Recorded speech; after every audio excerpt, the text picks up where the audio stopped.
రైతు సాగు చేసే పంటలకు సాగునీరు అందించే నీటి విధానంపై మంతిని ఎమ్మెల్యే స్పష్టత ఇవ్వాలని మంతని మాజీ ఎమ్మెల్యే పుట్టం మధుకర్ అన్నారు. శుక్రవారం కమాన్పూర్ మండలం గుండారం రిజర్వాయర్ను రైతులతో కలిసి పరిశీలించారు. ఈ సందర్భంగా ఆయన మాట్లాడుతూ గుండారం రిజర్వాయర్లో ప్రస్తుతం 8 ఫీట్ల మేర మాత్రమే నీళ్లు ఉన్నాయన్నారు. రిజర్వాయర్లో 12 ఫీట్లు ఉండే కింది ప్రాంతాలకు నీళ్లు విడుదల చేయడంతో పాటు మత్స్య సంపదను కాపాడుకోవడం ఏండ్లుగా ఆనవాయితీగా వస్తుందన్నారు. అయితే జనవరి 10వ తారీఖు వచ్చినా ఇప్పటి వరకు శ్రీరామ్ సాగర్ నీళ్లు రాలేదని, అసలు నీళ్లు వస్తాయా రావా అనే మీమాంసలో రైతులు కొట్టుమిట్టాడుతున్నారని అన్నారు. కమాన్పూర్ మండలంలో గల గుండారం రిజర్వాయర్ దగ్గర నిలబడి ఈరోజు మేము బీఆర్ఎస్ పార్టీ శ్రేణులు అందరం కలిసి ఈ యొక్క నీటి నిల్వ ఎంతున్నదని చూడడం జరిగింది. ఇప్పుడు ఇవాళ 8 ఫీట్ల నీళ్లున్నాయి.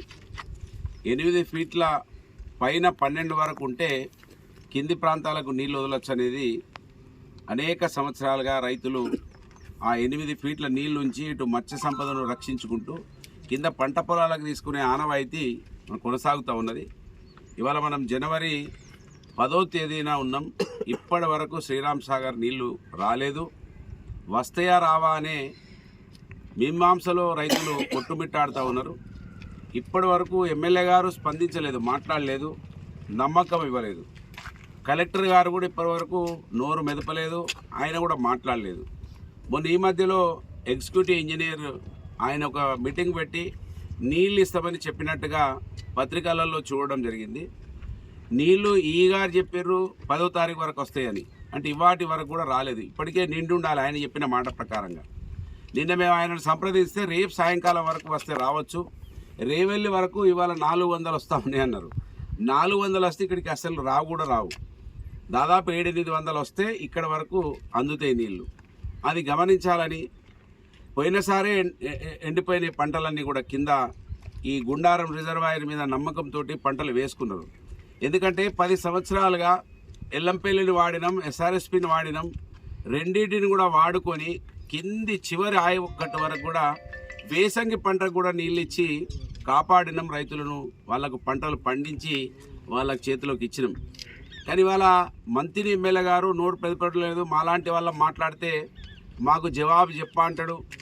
మమ్మల్ని కనీసం ఈ ప్రాంతంలో ఒకసారి ఎమ్మెల్యేగా గెలిచినటువంటి వ్యక్తిగా కూడా ఆయన చూడదలుచుకోలేదు. ఎందుకంటే ఆయనకు బాబాసాహెబ్ అంబేద్కర్ రాజ్యాంగం అంటే ఇష్టం లేదు.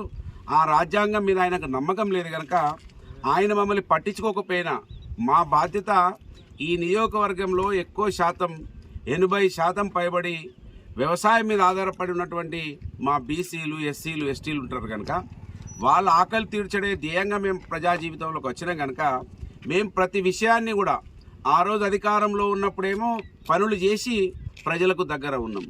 ఇవాళ ప్రతిపక్షంలో ఉన్నారు కనుక ప్రభుత్వం దృష్టికి ఎప్పటికప్పుడు ప్రతిపక్షంగా అన్ని విషయాలను ప్రభుత్వం దృష్టికి తీసుకొస్తూ ఉంటాం. మమ్మల్ని పట్టించుకోకపోయినా పర్వాలేదు. మీ కుటుంబాన్ని మిమ్మల్ని 5 సార్లు, మీ కుటుంబాన్ని 3 సార్లు, 8 సార్లు గెలిపించారు మంత్రి నియోజకవర్గ ప్రజలు కనుక కనీసం మాతోటి మాట్లాడకపోయినా, మా గురించి పట్టించుకోకపోయినా ఎన్ని రోజులు నీళ్ళు ఇస్తారు, ఎంత ఆయకట్టుకు నీళ్ళు ఇస్తారో ఎమ్మెల్యే గారు స్పష్టంగా చెప్పాలి. మీరు